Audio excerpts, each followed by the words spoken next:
Glória a Deus, gente. Paz do Senhor, irmãos. Vamos orar mais uma vez. Fecha os teus olhos, curva a sua cabeça.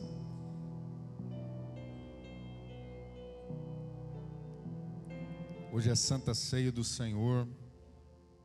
Nós vamos falar sobre a Páscoa. E eu tenho certeza, irmão, que Deus vai falar profundamente no seu coração. Eu tenho convicção que o Espírito Santo nessa noite vai tocar em você. Então ore nesse momento, faça a sua oração. Uma oração particular sua, de entrega. É onde não só o seu corpo está presente aqui, mas o teu espírito, a sua atenção, a sua devoção, o seu sacrifício, sabe, você está de corpo, alma e espírito aqui nesse momento. Senhor Deus, eu te louvo, Pai, por esta igreja.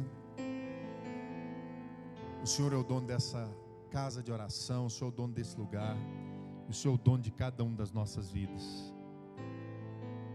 Que essa noite a tua palavra fale mais uma vez e continue fazendo os teus milagres no nosso meio. Nós glorificamos o teu nome pelas tuas grandes misericórdias e a tua graça sobre nós.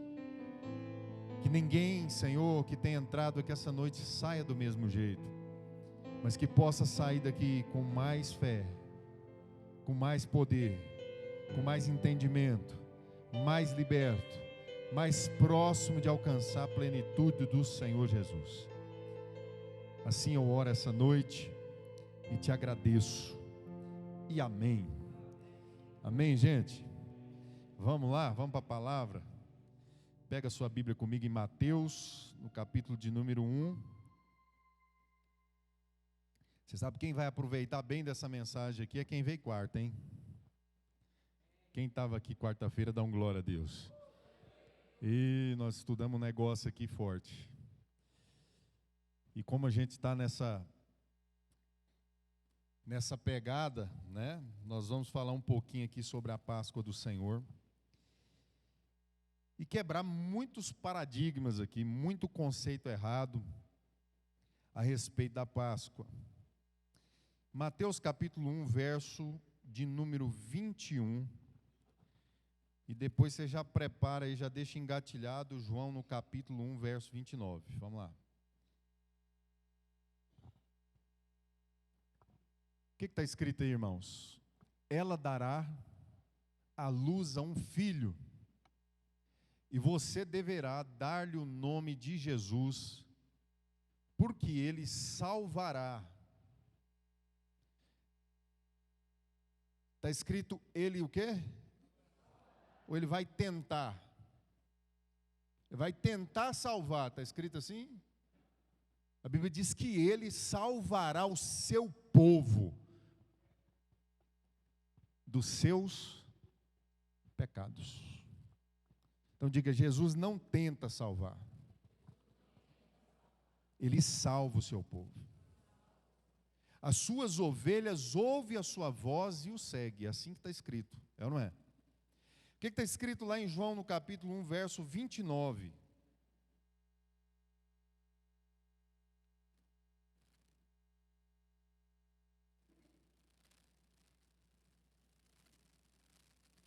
No dia seguinte, João viu Jesus vindo para ele e disse: Eis o Cordeiro de Deus, eis o Cordeiro de Deus que tira.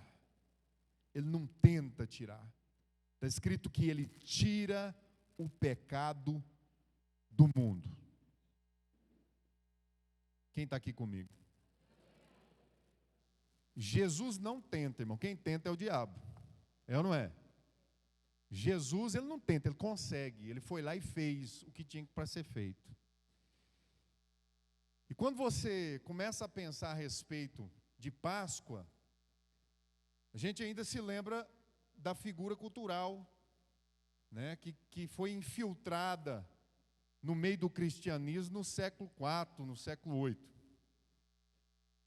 E até hoje, irmão, algumas pessoas ainda têm aquela ideia que, de certa forma, a Páscoa, representada pelo coelho e pelo ovo, né, traz alguma ideia a respeito de Jesus. E não tem nada a ver. Eu quero que os irmãos abram a Bíblia em Êxodo. Vamos lá, Êxodo capítulo, aquilo é Bíblia, irmão, aqui o negócio é Bíblia. Êxodo capítulo 12, verso 3 até o verso 7.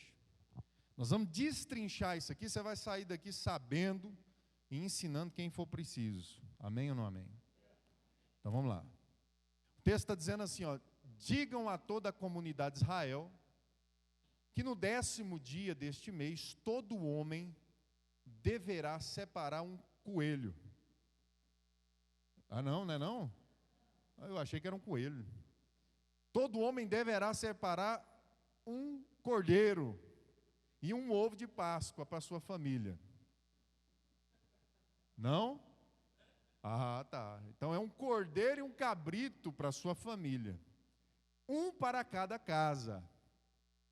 Se uma família for pequena demais, para um animal inteiro, deve dividi-lo com o seu vizinho mais próximo, que tem um número adequado de pessoas em casa para compartilhar e conforme o que cada um puder comer. O animal escolhido será macho, de 1 ano, sem defeito, e pode ser cordeiro ou cabrito. Guardem-no até o 14º dia do mês, quando toda a comunidade de Israel irá sacrificá-la ao pôr do sol. Então peguem um pouco do sangue, e passe onde, irmão? Nas laterais e nas vigas superiores das portas, nas quais vocês comerão o animal. Amém? Pegou aí? É ovo ou é cordeiro? Agora vai lá no verso 12 aí, para a gente dar uma adiantada na leitura. Verso 12.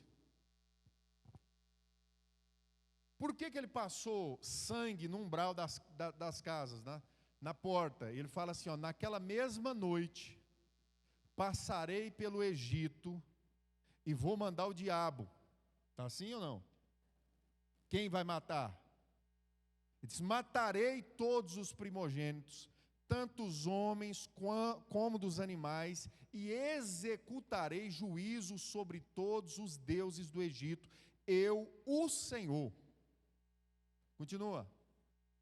O sangue será um sinal para indicar as casas em que vocês estiverem. Quando eu ver o sangue, passarei adiante. A praga de destruição não atingirá quando eu ferir o Egito. Verso 14. Este dia será um memorial que vocês e todas as suas gerações celebrarão como festa ao Senhor, e celebrem-no como um estatuto perpétuo. É forte demais. O que é a Páscoa então, irmãos? O nome já sugere: Páscoa, passar por cima. Em inglês ainda fica mais interessante, né? Passover, significa o quê? Cobrir. Então nós olhamos, irmãos, uma cultura igual a nossa, quando se fala de Páscoa, já totalmente deturpada, tanto como o Natal. Começaram a infiltrar no século IV essa ideia de ovo de Páscoa, porque era uma adoração pagã, era uma mistura de cristianismo desviado, um povo desviado, né, com uma deusa anglo-saxã. E aí começaram a infiltrar, e a coisa foi entrando, e hoje, irmãos, muitas das nossas crianças, até muitos adultos, já têm uma ideia totalmente deturpada da Páscoa e do Natal. Só que você, olhando esses textos comigo, você percebe que a importância, irmão, o quanto é grave nós passarmos por cima de uma coisa tão tremenda como essa. O texto que eu li primeiro foi que a virgem daria à luz a um filho, e ele salvaria o povo dos seus pecados. O primeiro homem que pecou, você sabe quem foi? Foi Adão. E o pecado entrou no mundo através dele e se tornou uma doença incurável. Um crime impagável diante de Deus. Ninguém conseguiria chegar agora diante de Deus e conseguir agradá-lo depois de um pecado tão grave. A humanidade caiu e se tornou o que é hoje. Mortal, caída espiritual, impura, pecaminosa, totalmente merecedora da ira de Deus. Um lixo, irmão, nos tornamos diante de um Deus tão poderoso quanto o nosso. Mas esse mesmo Deus, Ele é um Deus misericordioso. Se você olhar para você hoje, irmão, você está cheio, está todo cheio de pecado. Pecado que a lei de Deus condena. Nós quebramos os 10 mandamentos, nós quebramos tudo o que poderia, irmão, perante um Deus santo como o nosso. E meses depois de batizado, meses depois de participar de uma igreja evangélica, meses depois de você estar participando de cultos como esse, você entra e sai desse templo feito por mãos humanas e continua todo em pecado. Todo em pecado. Você olha para você, você vê falha em você. E não é de se admirar, porque o Deus que a Bíblia diz, vê defeitos em seus anjos. Anjos que não caíram semelhante ao diabo e nem a nós. A Bíblia diz que Deus procura e vê defeito nos seus anjos. Não tem nenhum lugar na Bíblia que fala que Deus é bom, bom, bom. Deus é amor, amor, amor. Mas a Bíblia diz que Deus é santo, santo, santo.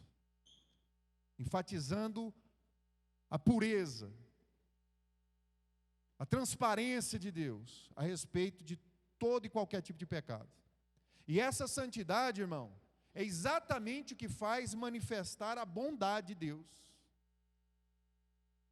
A santidade de Deus, ela manifesta imediatamente a ira de Deus contra tudo aquilo que é diferente da natureza de Deus. É por isso que no Velho Testamento, quando alguém pecava, imediatamente a ira de Deus se manifestava e você via algo acontecendo ali de juízo imediato. Hoje, no nosso período, que alguns chamam de período da graça, a gente às vezes comete algum tipo de pecado, não acontece nada. E a sensação é que está tudo bem, que não deu nada. Deus, ó.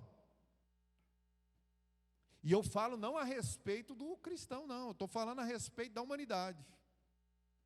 Deus mandava, muitas vezes, o seu povo no Velho Testamento exterminar aqueles que não eram do seu povo. Deus mandava ir lá e matar e não deixar nenhum animal. Falava, vai lá e mata tudo. E no Velho Testamento, Deus agia dessa forma, mostrando o quê? O seu caráter. Quem está aqui comigo?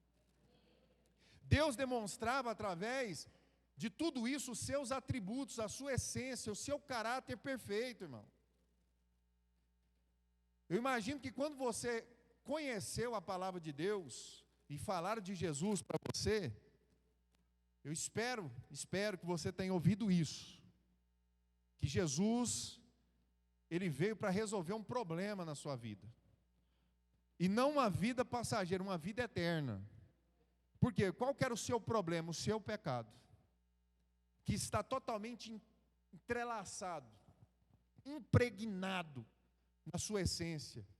Você não consegue se afastar dele. Você veio lá de Adão, com aquela natureza semelhante ao homem caído, e nasceu assim. Você não nasceu puro, como alguns pensam, uma criança tão pura depois se corrompe. Não, irmão. Você nasceu todo em pecado. Davi falou isso. Em pecado eu fui concebido pela minha mãe. Eu nasci em pecado, todo em pecado. Assim como todo aquele nascido de Adão. Deus fez o homem à imagem e semelhança, fez Adão. Mas cada um que nasceu de Adão, depois do pecado, nasceu imagem e semelhança de Adão. Corrompido, caído, depravado, imoral, perverso. E é assim que você entrou nessa igreja. Fala para alguém que está do seu lado. Foi exatamente todo em pecado que Deus te olhou. Mas muito antes de você pecar, a palavra de Deus diz que o Cordeiro de Deus morreu por você. A aliança que foi feita com um homem chamado Abraão. Abraão foi chamado por Deus não por ter feito nenhuma coisa boa, sabia? Abraão era chamado de Abrão, idólatra, consultava as estrelas, olhava para o céu para consultar as estrelas. Deus chamou ele, não foi porque ele achou bonitinho ele, porque alguém talvez lê a palavra lá, né, e Deus chamou Abrão pela graça, né? Deus achou graça em Abrão. A graça que ele achou foi um favor. Deus olhou para ele e falou assim: esse é um favor que eu vou te dar, Abrão. Gostei. Não. Deus olhou e falou: eu vou começar meu propósito em você, tão pecador, tão idólatra, mas se você crer pela fé, eu não vou transformar só a sua vida, mas toda a sua descendência. Assim Abrão foi chamado. E Deus falou: vou mudar o teu nome. Agora o seu nome será pai de multidões. E a Bíblia diz que ele creu e pela fé foi justificado. A partir daí você conhece a história. Abraão gerou Isaac, Isaac gerou Jacó, Jacó gerou as 12 tribos de Israel. E depois disso, José foi vendido pelos seus irmãos. Foi lá para onde? Foi lá para o Egito.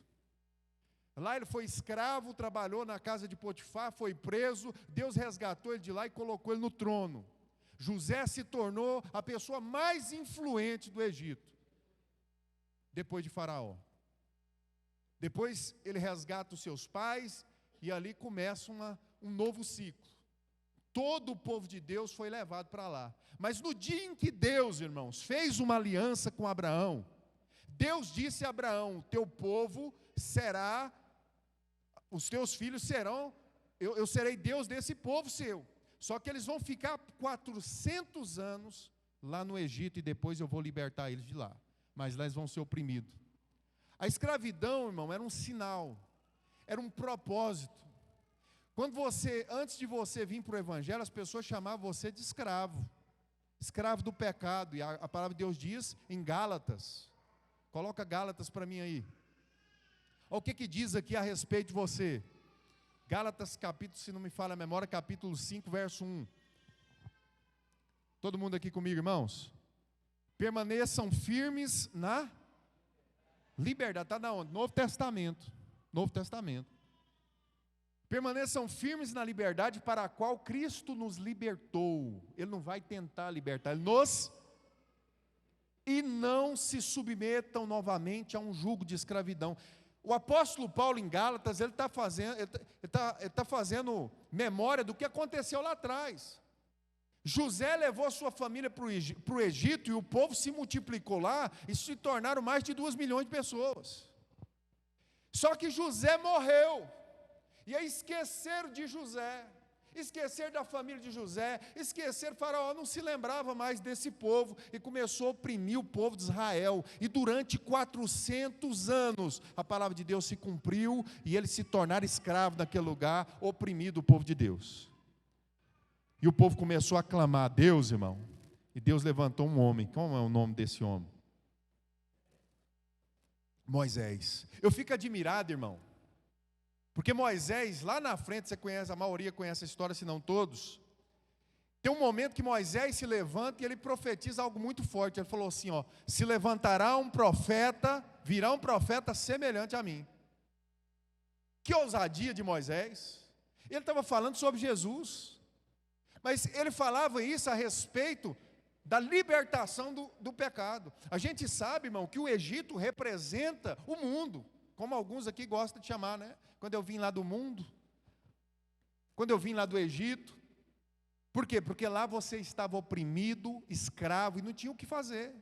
Totalmente escravo do pecado por descendência. Quem está entendendo a minha palavra aqui essa noite? Você era escravo do pecado. Assim como o povo de Israel ficou 400 anos lá no Egito sendo oprimido, escravizado. E aí Moisés se levanta e faz o quê? Vai lá libertar o povo. E ele chega lá e começa a fazer sinais, diga sinais. Fez sinais. Jesus, quando veio para libertar o seu povo, antes ele fez sinais. Foi assim ou não foi? Depois que o povo começa agora a seguir Moisés, eles chegam no momento que, todo mundo conhece a história, o mar tem que se abrir e eles atravessam as águas. Jesus também trouxe uma representação através de João Batista, que é o atravessar de águas, né? O nascer de novo. O povo saiu do Egito, atravessou o mar, e do outro lado eles cantaram o hino da vitória, representando ali o novo nascimento. No Novo Testamento você vê a figura. Jesus, ele batiza também como João Batista, demonstrando ali, né, o atravessar as águas, sair do mundo, sair da velha natureza e agora chegar ali do outro lado, cantar o hino da vitória, porque você foi livre, assim como o povo de Israel foi livre lá no Egito. Mas antes desse atravessar de águas, aconteceu isso. Deus fala para Moisés e Arão, falou o seguinte: vocês vão separar um cordeiro do jeito que nós lemos aqui. E vocês vão pegar esse sangue, eu vou resumir para os irmãos, e vão passar na onde? Da casa do vizinho. É isso? Da sua casa. No Novo Testamento, quem é a casa de Deus? Bate no peito assim, ó. A representação do juízo está escrito no Velho Testamento, e a representação do juízo final está escrito no Novo Testamento. O que que Deus falou? Eu vou passar. Ele não falou, não é o diabo. Por quê? Porque quem vai julgar, quem vai lançar no lago de fogo não é Satanás, irmão, é Deus. É o Deus Todo-Poderoso que vai julgar com justiça. E ele fez uma representação clara para a Páscoa. Ele fala o seguinte: aqueles que não tiver, sabe, a marca do sangue do Cordeiro nas suas casas, eu passarei. Não vai escapar nenhum. Não vai escapar nenhum. Quem está entendendo? No Novo Testamento, o sangue agora está sobre a casa de Deus, que é você. Se alguém entendeu, dá um glória a Deus aí, porque senão...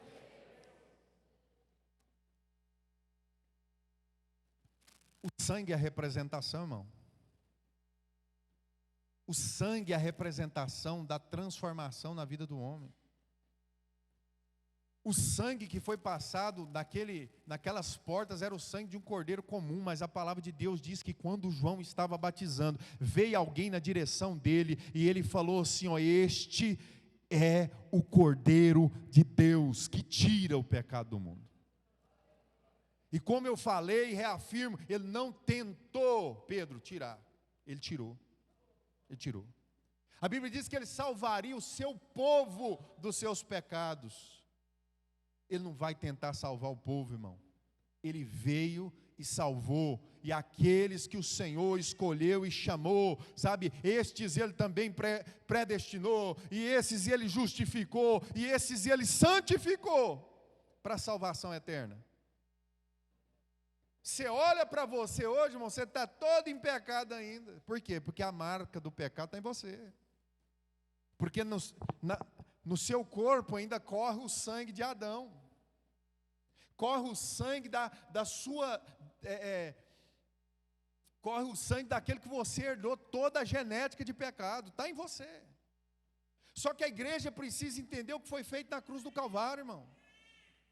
E alguns de nós estamos ainda caminhando no Evangelho como se a gente ainda estivesse no Egito, como se a gente estivesse escravo. E isso não é de se admirar, porque o povo saiu atrás de Moisés, viu sinais e maravilhas, viram as 10 pragas, olha só, viu tanta coisa acontecendo, batizou, atravessou as águas do mar, cantou o hino da vitória, chegou lá do outro lado, mas lá a hora que a coisa começou a apertar, Moisés se retirou do meio do povo. Pastor, que figura é essa? A palavra de Deus diz que Jesus também subiu aos céus e demorou voltar. Assim como Moisés subiu para o monte e demorou voltar. E naquele período que ele estava lá, sabe o que aconteceu? O povo se corrompeu. Falou, Moisés está demorando voltar. Vamos fazer um bezerro de ouro. Vamos fazer um objeto de adoração. Vamos buscar outros deuses. Está pegando ou não está pegando a mensagem aqui? Nós estamos vendo aqui, irmão, a figura exata no Novo Testamento do que aconteceu no Velho. Era uma sombra do que haveria de vir. E o que acontece na transição da subida de Cristo aos céus até a sua volta? Somos nós. sou eu e você, esperando Jesus voltar, como o povo ficou lá embaixo esperando Moisés. Moisés não volta, tem 40 dias que o homem está lá. O que ele foi fazer? Ele foi, irmão, buscar uma lei de pedra para trazer e condenar o pecado do povo. Mas Jesus subiu aos céus para preparar lugar para a sua igreja. Sabe o que Jesus está fazendo no céu? Sabe, ele foi preparar um lugar para mim e para você. E ele disse que voltaria. Moisés também subiu com a expectativa de voltar. Mas a palavra de Deus diz que quando ele desceu, o povo estava adorando um bezerro.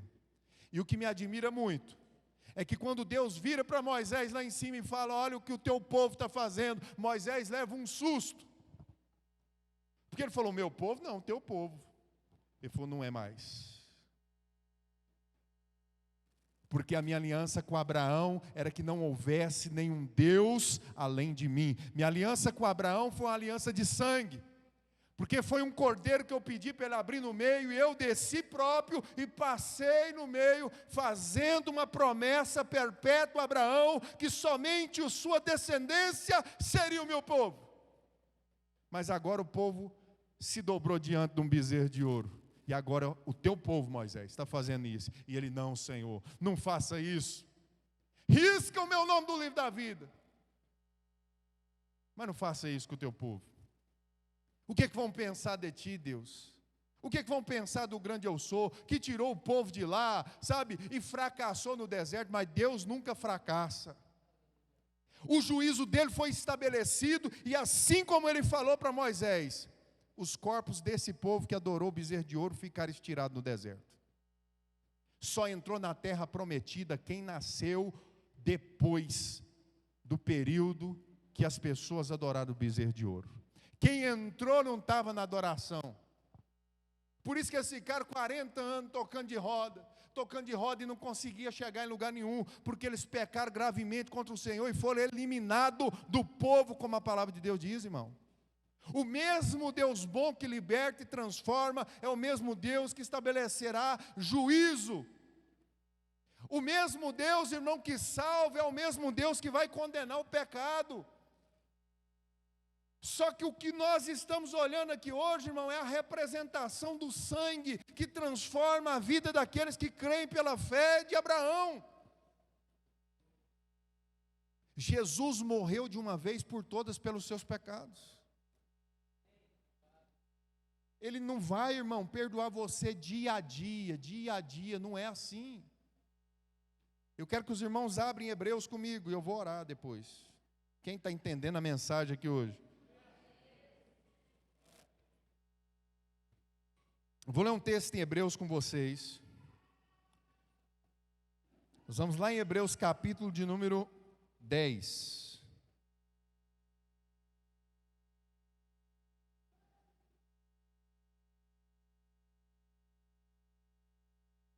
Hebreus capítulo de número 10. Verso de número 10.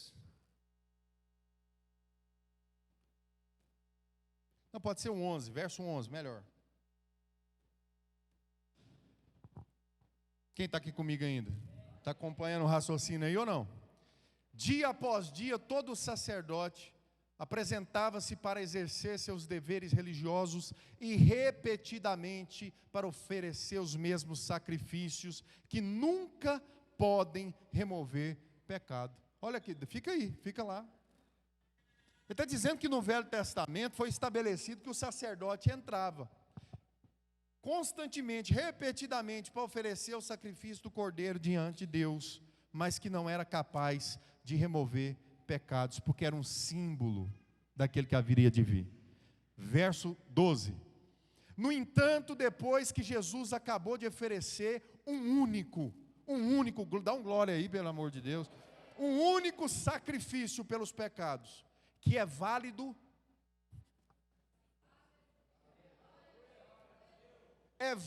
para sempre, se assentou à direita de Deus. Acabou. Jesus não tem que derramar o sangue todo dia por você, irmão. Não é a cada ceia que Ele te perdoa, sabe? Não é toda vez que você pede perdão pelo seu pecado. A palavra de Deus diz que Ele salvou você de uma vez por todas. O sangue que foi passado nessa casa é perpétuo, irmão, é para sempre. Verso 13 está escrito: daí em diante Ele está à espera até que os seus inimigos sejam postos como estrato dos seus pés. Jesus está à destra de Deus esperando que os seus inimigos sejam colocados debaixo dos seus pés. Porque por meio de um único sacrifício Ele aperfeiçoou para sempre os que têm sido santificados. Você, irmão, pode olhar até e ver algum pecado em você, mas através do sangue, sabe, você tem sido aperfeiçoado pela palavra, através do sangue, você tem sido santificado pela obra de Deus, pela palavra de Deus, pela oração, e assim você vai se aperfeiçoando para se tornar algo muito mais próximo do Cordeiro de Deus. Mas o sangue já perdoou todos os seus pecados. Você não precisa mais fazer nenhum tipo de sacrifício, porque quem tinha que fazer o sacrifício já fez. E a palavra de Deus diz o seguinte, no verso 15: o Espírito Santo também nos dá testemunha a este respeito. Pastor, como que eu sei se eu sou salvo? O Espírito Santo fala, irmão. Ele está dentro de vós, e Ele coloca uma convicção muito grande no teu coração, que você é filho de Deus. Ainda que você tropece, ainda que você muitas vezes caia, ainda que você muitas vezes tenha seus defeitos, sabe, há uma voz dentro de você que diz: você é filho, você foi lavado, você, sabe, foi comprado por um preço alto do sangue do Cordeiro, irmão. Você é filho de Deus. Pergunta a alguém que está perto de você, fala: você é filho de Deus? Fala: quem te falou? Quem garante? Quem garante? Responde para ele. Diga: o Espírito que mora nessa casa aqui disse que eu sou filho de Deus. Você pode aplaudir o Senhor Jesus?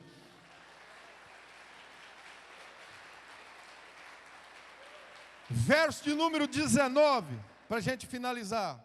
Verso de número 19 para finalizar. Ei! Portanto, irmãos, temos o quê?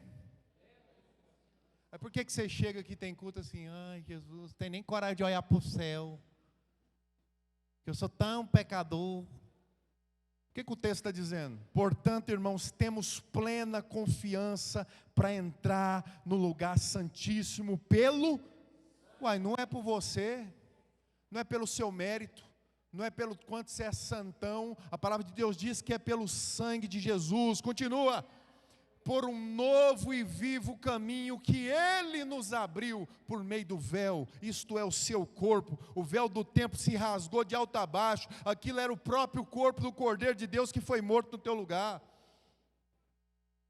Aleluia. Vai lá, 22. Também temos um grande sacerdote sobre a casa de Deus. Assim aproximemo-nos de Deus com o coração. O segredo está aí, viu?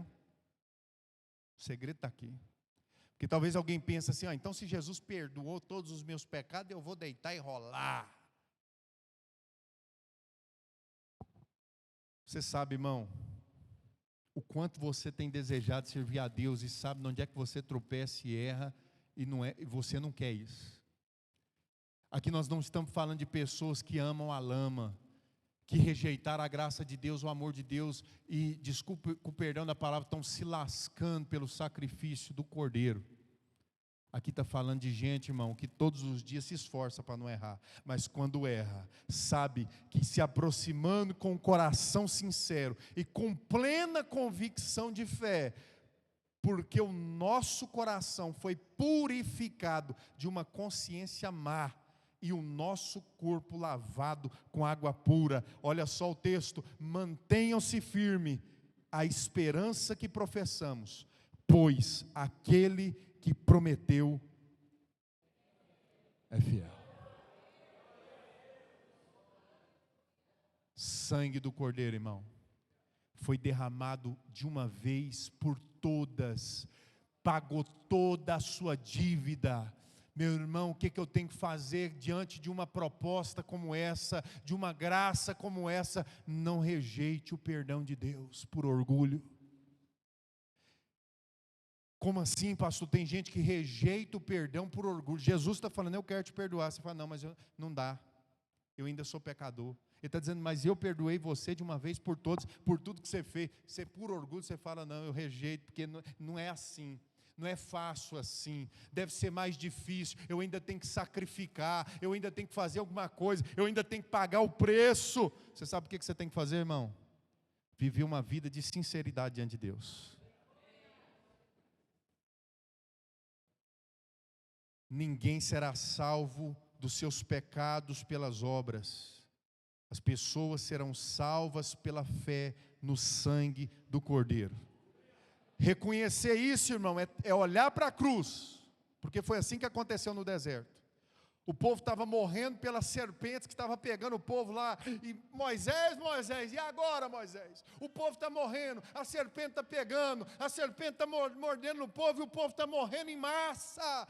Moisés fala, Deus, o que é que eu faço? Ele fala, levante uma serpente de bronze, no madeiro, e coloca num lugar bem alto, e todo aquele que olhar para a serpente de bronze, ficará curado da mordida da serpente do deserto. Que loucura é essa? Jesus vem falando o seguinte, assim como a serpente foi levantada no deserto, eis que o Filho do Homem há de ser levantado, e todo aquele que olhar para ele, será salvo. O que matava o povo lá no deserto era a serpente que pegava. Ele falou, olhe para a serpente de bronze, parece um objeto de idolatria, mas era um ensinamento. O povo olhou para a serpente e era curado. Todo aquele que olhou para Jesus pendurado no madeiro e reconheceu que aquilo que matava era o pecado e viu o pecado sobre Cristo, entendeu que através do pecado que ele levou no seu lugar, é que você foi redimido dos seus pecados e salvo de uma vez por todas. Curva sua cabeça, eu quero orar por você. Você nunca pôde entrar na presença de Deus, Jesus conseguiu. Seus olhos pecaram contra o Senhor, deveriam ser arrancados. Como a palavra de Deus diz, por causa do teu pecado, uma flecha deveria atravessar o seu fígado.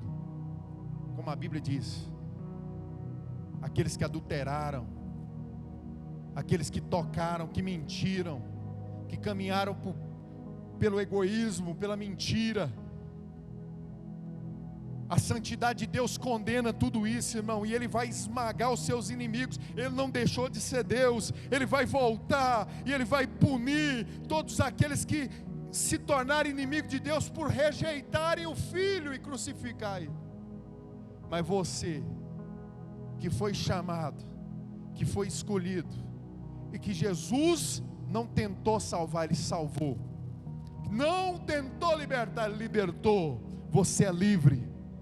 E a partir desse dia, reconheça os seus pecados diante de Deus, e diga, sangue do Cordeiro, caia sobre mim não para condenação, mas eu creio que Jesus é o Filho de Deus, e só Ele pode me perdoar, só Ele pode me limpar, só Ele pode fazer eu entrar pelos portais dos céus, dizendo santo, santo, santo. Porque se depender de mim, Senhor, eu iria imediatamente ao inferno, porque eu sou tão merecedor. Mas eu sei, Deus, que através do teu sangue o Senhor perdoa, o Senhor lava, o Senhor restaura e transforma a vida de cada um, e dia a dia santifica-os, para que eles cheguem diante do Senhor sem culpa, em nome de Jesus.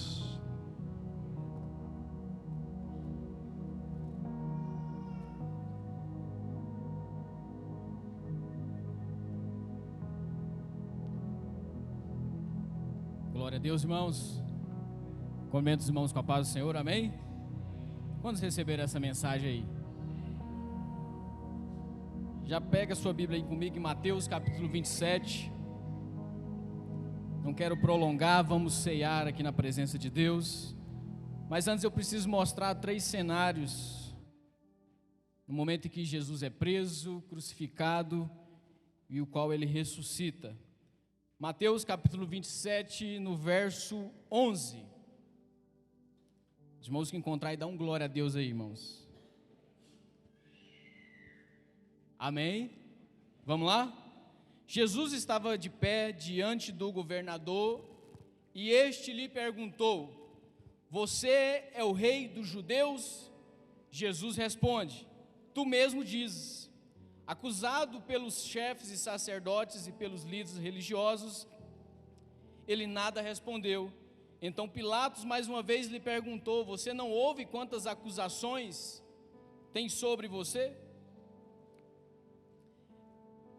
Esse momento que Jesus está diante do governador, irmão, nós podemos ver um cenário na vida dele de decisão. Eu vejo Jesus aqui sendo homem, ao mesmo tempo sendo Deus, sustentado pela graça, sustentado pelo poder de Deus, mas eu vejo Jesus diante de uma escolha. Jesus nesse momento, sabendo de tudo que poderia sobrevir à vida dele, ele poderia ter decidido abandonar aquele propósito.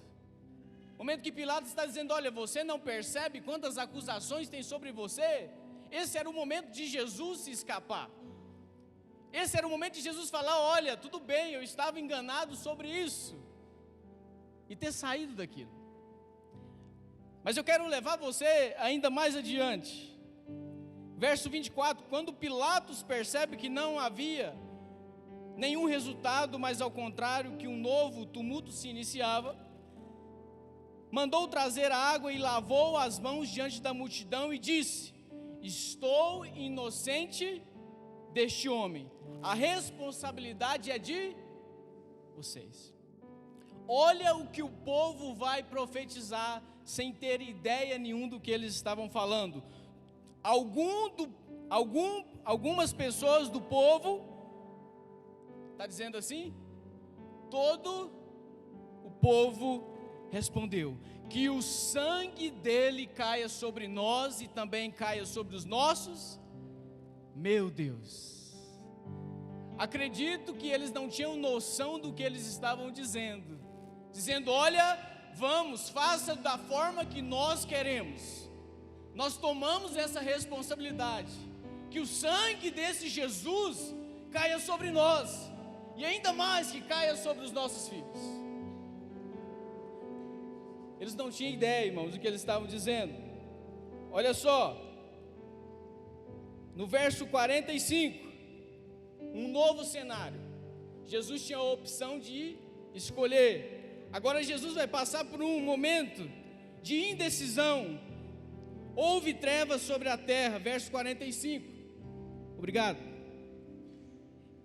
Do meio-dia até as 3 horas da tarde, por volta das 3 horas da tarde, Jesus bradou em alta voz: Eli, Eli, lema sabactane, é isso? Eli, Eli, lema, isso. Meu Deus, por que me... Diga para a pessoa do lado, fala: Jesus, neste momento, tinha sido abandonado por Deus. Que isso? Naquele momento, o meu e os seus pecados estavam caindo sobre Jesus, e Deus, por ser tão justo, foi obrigado a abandonar Jesus. Jesus passa por um momento de decisão, onde ele podia abandonar tudo. Jesus agora passa por um momento de falta de esperança, dizendo: olha, agora até o meu pai me deixou. Mas ele vai mais adiante. Tem mais, irmãos. Próximo capítulo aí, 28. No verso 1. Depois do sábado, tendo começado o primeiro dia da semana, Maria Madalena e a outra Maria foram ver o sepulcro. Tradição. E eis que sobreveio um terremoto, pois o anjo do Senhor desceu dos céus, e chegando ao sepulcro, removeu a pedra da entrada e sentou sobre ela. A sua aparência era como um relâmpago, e as suas vestes eram brancas como a neve. Os guardas tremeram de medo e ficaram como mortos. O anjo disse às mulheres: não tenham medo, eu sei quem vocês estão procurando, Jesus, que foi crucificado. Ele não está aqui. Ele não está aqui. Ele ressuscitou, como tinha dito. Venham e vejam o lugar onde ele estava. Vão depressa e digam aos discípulos dele: ele ressuscitou dentre os mortos. Esse último cenário, Jesus está vivendo um momento de eu concluí. Nesse momento, Jesus tem autoridade para dizer para mim e para você nessa noite: olha, tem de bom ânimo, porque eu venci o mundo. Jesus agora tem autoridade de dizer aquilo que o nosso pastor diz aqui: olha, quem diz é fiel. Jesus agora tem autoridade para dizer: olha, eu vou subir para o Pai, e lá vou preparar lugar para vocês. Porque tudo que a morte queria aqui era prender Jesus, mas não havia capacidade nem na morte. Porque a morte é um pagamento de quem tem, e não se encontrou pecado algum nele. E Jesus tem autoridade para estar aqui no nosso meio, dizendo assim: ei, façam lembrança de mim, até que eu venha. E Jesus move o meu coração e o seu aqui nessa noite, com toda a autoridade que só tem no nome dele, pois toda a autoridade Deus deu a ele. E nessa noite nós estamos aqui, meu irmão, para fazer lembrança disso. Lembramos que no momento de decisão que eu e você passamos, temos duas escolhas: desistir e continuar. E quando nós olhamos para Jesus diante de uma circunstância dessa, nós vemos uma pessoa, um Deus que continuou, para provar para mim e para você que é possível eu e você continuarmos e perseverarmos. No momento que já não há esperança, quantos aqui já pensaram que Deus o abandonou? Mas Deus estava lá, para que o momento eu e você tenhamos a certeza e a convicção e a autoridade no nome de Jesus de dizermos um dia: nós vencemos. Nós vencemos. E nós estamos aqui para celebrar o quê? Com alegria no nosso coração de saber que um dia Ele morreu, mas logo ressuscitou, e vivo o nosso Deus está. Amém? Glória a Deus. É o momento de nós alegrarmos nosso coração, irmãos. É o momento de eu e você olharmos e falar: olha, o quanto eu posso ser grato de Cristo, de Jesus um dia não ter desistido, de Jesus um dia ter dito: olha, eu vou até o fim por você, eu vou até o fim porque Deus me chamou para cumprir esse propósito. Eu logo vou pedir para os irmãos se levantar, aqueles que forem tomar a ceia, mas eu preciso dizer algo.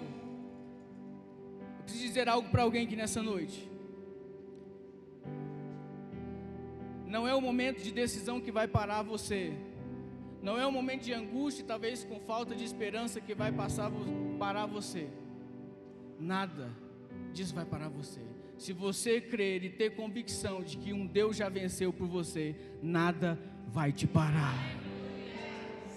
Nada. Guarda isso com você. Não sei para quem é.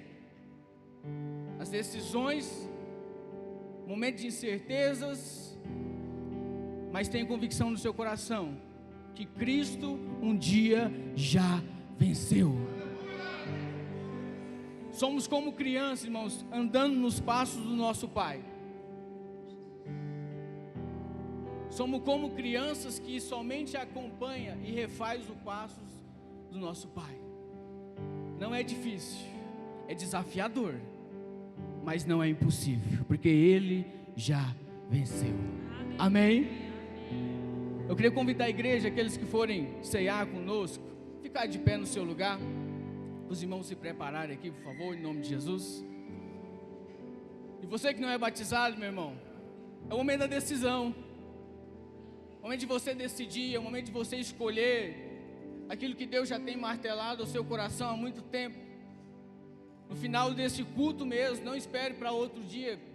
Vá até alguém da liderança, os presbíteros, tem os diáconos, procura alguém, pelo amor de Deus. Não deixe isso passar, não deixe essa oportunidade passar. É o momento de você fazer uma escolha, uma decisão, de você adentrar diante da presença de Deus, com convicção, com fé. No momento que você for tomando o seu cálice, o seu pão, fique em espírito, irmão. Não perca a oportunidade de falar com Deus num ambiente como esse. Nós estamos num tempo que é tão difícil nós conseguirmos acessar talvez a presença de Deus. Fica em espírito. Apresente o teu coração a Ele nessa noite, em nome de Jesus.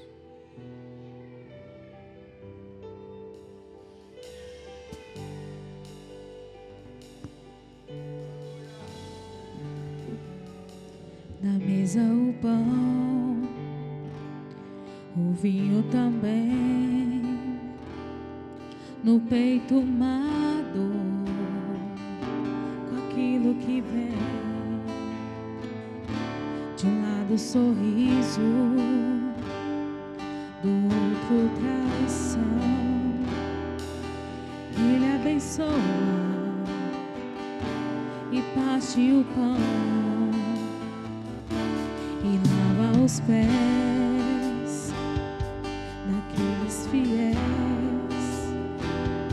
e mesmo o traidor recebe assim, deu vinho e o pão, ao invés de rancor, lavou nossos pés e enxugou com a dor.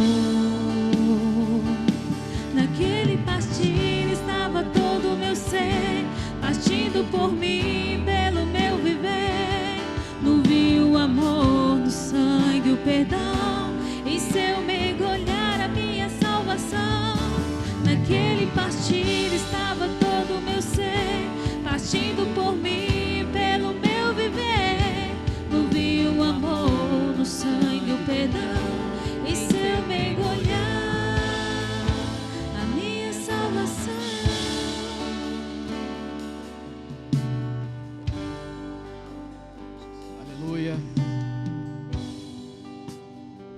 Glória a Deus.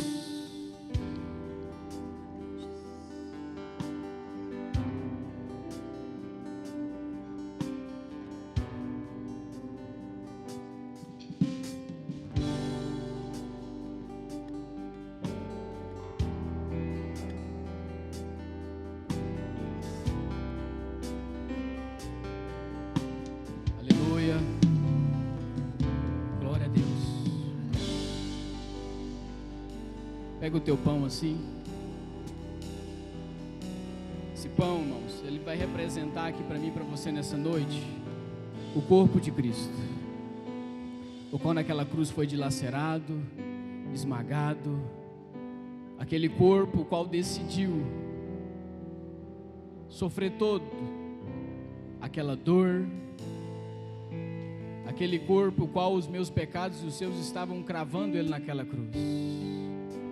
Porque naquele momento que aquelas pessoas profetizaram aquilo, elas estavam dizendo: olha, a culpa não vai ser só minha, mas a culpa vai ser de todo homem que nascer em pecado. E que nessa noite eu e você possamos participar deste pão, confessando as nossas falhas, confessando as nossas deficiências, confessando as nossas dificuldades, confessando o quanto nós somos difíceis, e com a convicção no nosso coração que nós crucificamos Jesus naquela cruz. Eu quero seguir uma leitura de 1 Coríntios capítulo 11, no verso 23, que diz assim: porque eu recebi assim do Senhor, e também quero transmitir a vocês, que o Senhor Jesus, na noite em que foi traído, ele pegou o pão, deu graças, partiu e disse: isso é o meu corpo dado em favor de vocês, façam isto em memória de mim. Que nesse momento, com essa convicção, você possa participar do pão, em nome do Senhor Jesus.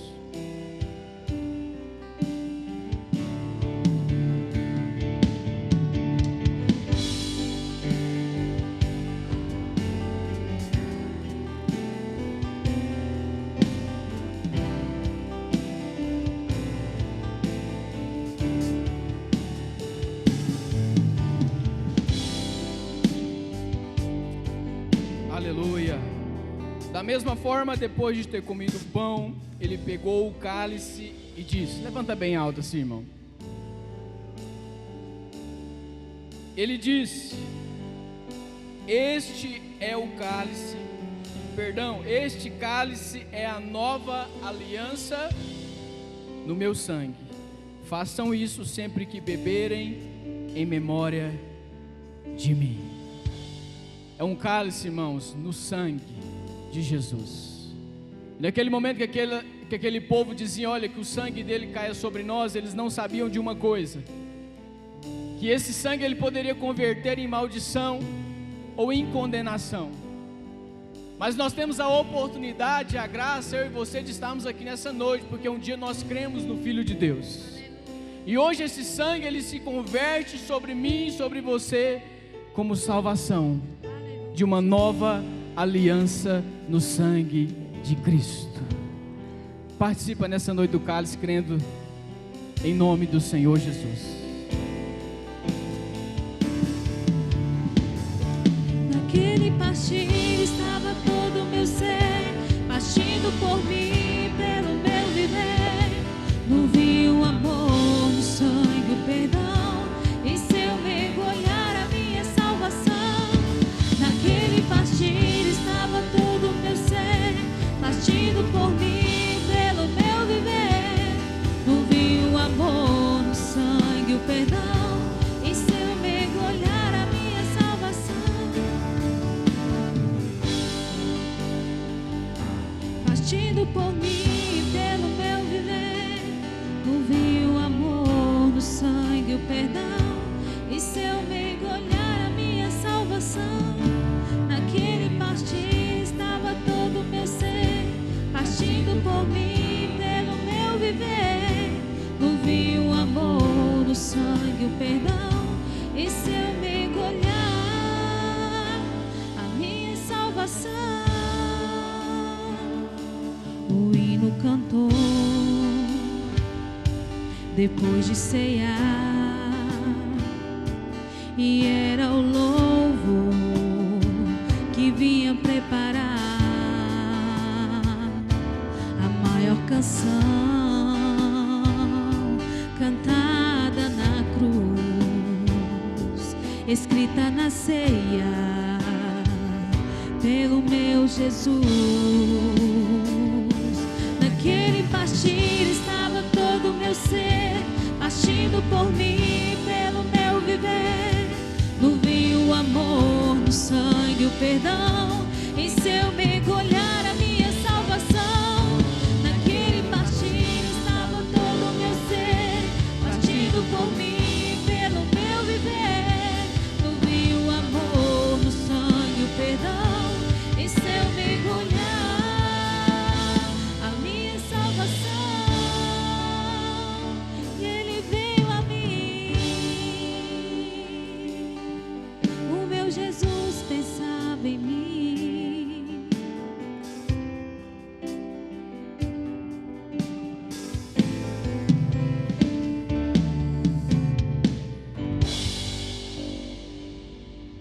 Aleluia. Quem foi abençoado, levanta sua mão assim. Glória a Deus. Nós vamos partir para o término do culto. Quero deixar aqui 2 recados. Quarta-feira, dia de ensino, culto de ensino. Quem está vindo aqui nas quartas? Levanta a mão assim. Está sendo uma bênção, irmão. Te encorajo mais uma vez a vir na quarta-feira, se você tiver tempo, tiver sem compromissos, para estar aqui com a gente também, aprendendo um pouquinho mais da palavra de Deus, amém? Segundo o aviso dessa noite também, é a respeito da questão do recadastramento que está sendo feito lá no grupo. Quem já recadastrou? Levanta sua mão assim.